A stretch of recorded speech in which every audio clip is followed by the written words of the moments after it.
Danganronpa Trigger Happy Havoc is not only a difficult title to pronounce, but it's also a mixture of anime, an interactive novel, and murder mystery, and it's a great example of how different genres and different ways of presenting media can make for an interactive and entertaining experience, despite its slow start.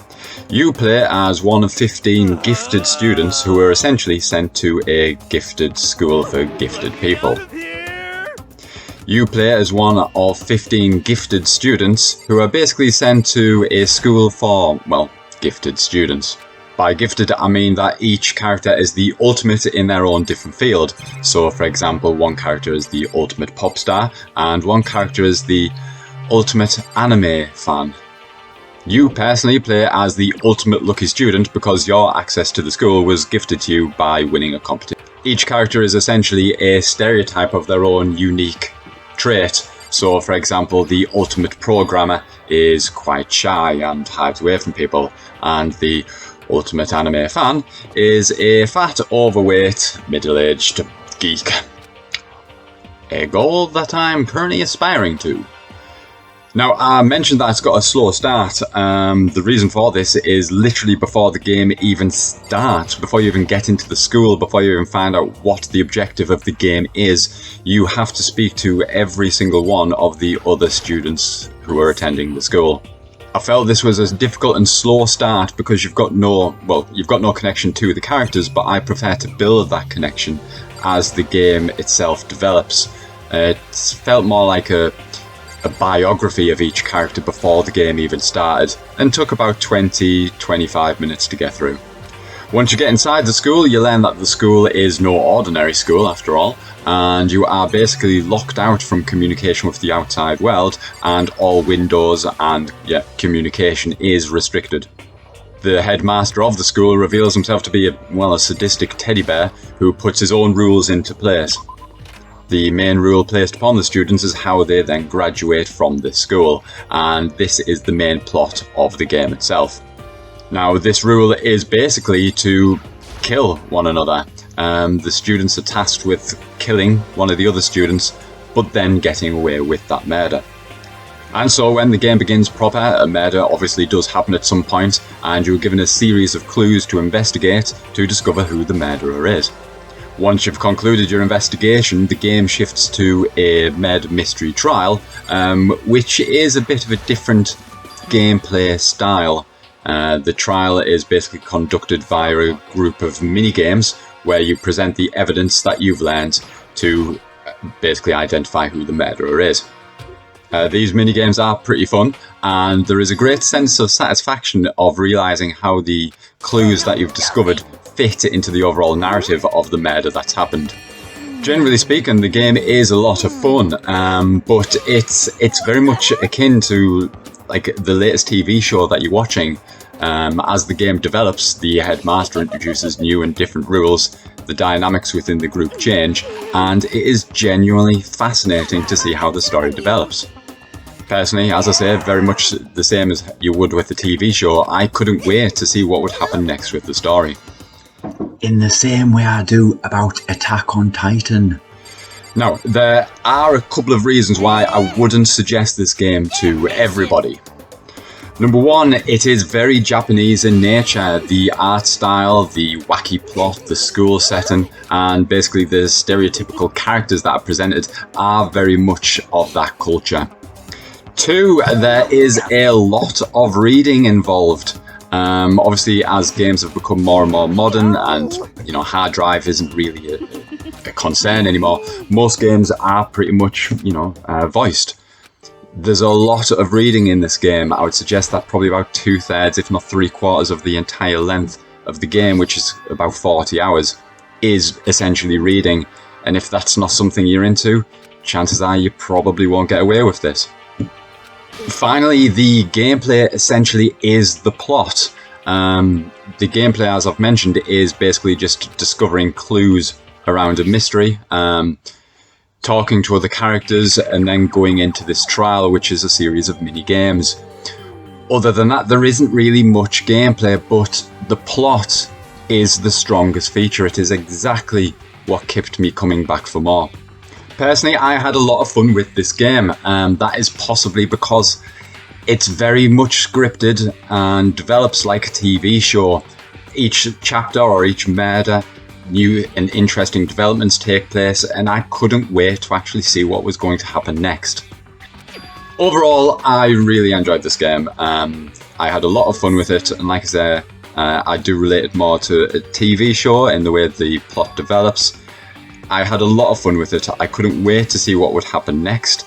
And if you're into this type of game, if you're able to overcome those hurdles, it's a great experience and a story that I would thoroughly recommend to everybody.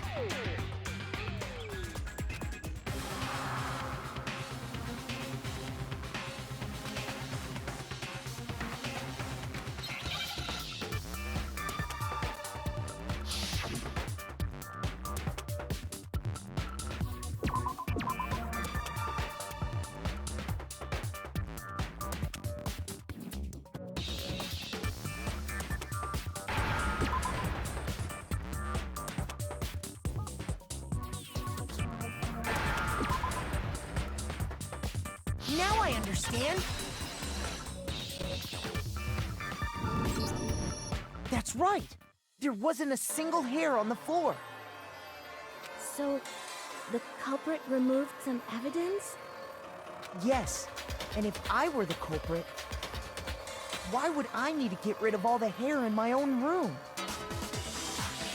It wouldn't be unusual at all to find my hair at the crime scene if the crime scene is in my room.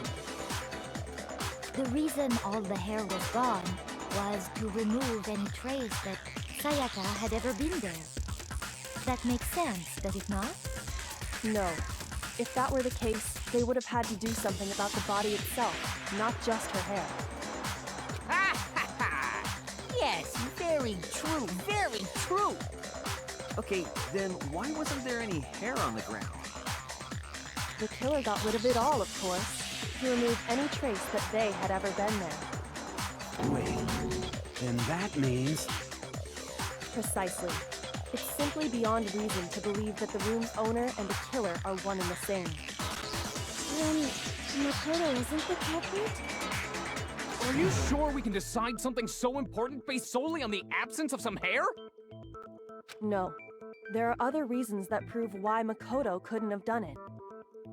I would like to hear these reasons. Do you remember anything remarkable about the bathroom at the scene? Sayaka was attacked in the main room first, then fled into the bathroom, right? Yeah, then they ran after her, got into the bathroom, and stabbed her. And how did the killer get into the bathroom? Did they have any trouble with it? What do you mean? It's fairly certain that the killer had some trouble getting into the bathroom. There was clear evidence left behind. Do you remember, Makoto?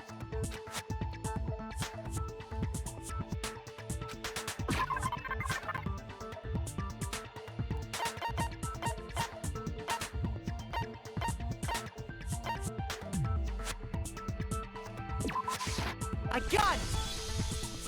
Evidence that the killer had trouble getting into the bathroom. You're talking about the doorknob, right? Huh? The doorknob? What doorknob? The doorknob for my bathroom. It was completely broken. See how the top part was unscrewed? And the doorknob's about ready to fall off? Oh yeah, true. But what does it mean? In trying to bypass the lock, they ended up nearly removing the entire doorknob. This is another most bewildering act for the room's owner. It proves Makoto is beyond suspicion. So what? You're saying he wouldn't break the door in his own room? But if the only choice you have is to break it, you break it. There's nothing bewildering about it. You still don't see? Okay then. Let's take another look at how the incident unfolded. Hopefully that will help you understand.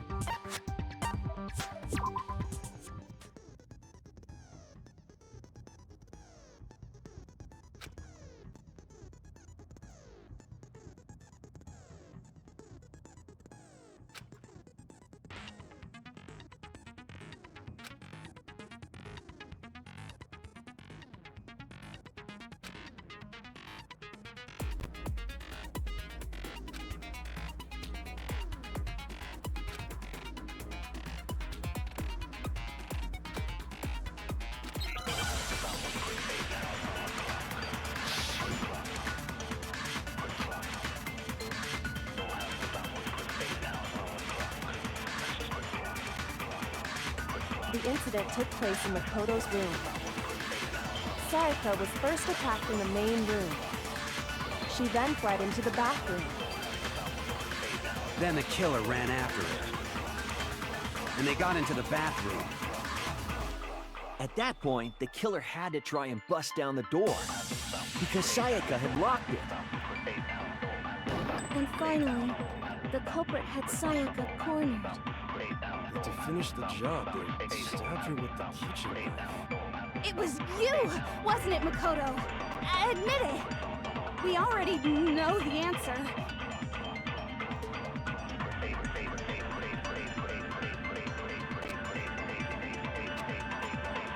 The incident took place in Makoto's room. Sayaka was first attacked in the main room. She then fled into the bathroom. Then the killer ran after her. And they got into the bathroom. At that point, the killer had to try and bust down the door because Sayaka had locked it. No, it's wrong.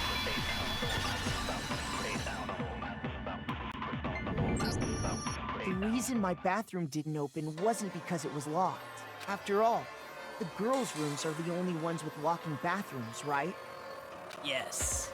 Yes. Now that you mention it, that is true.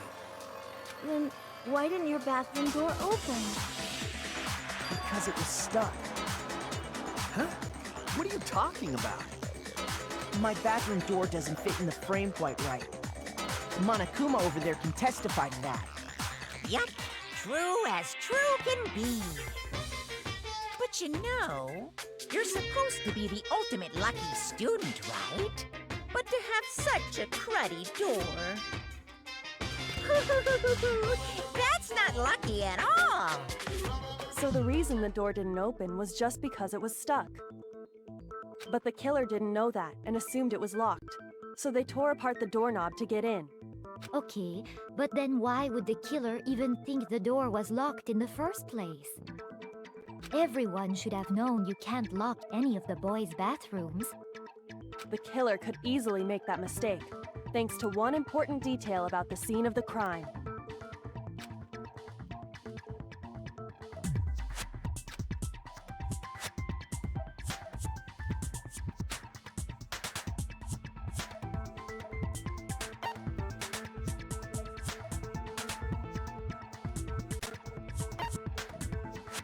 I got it!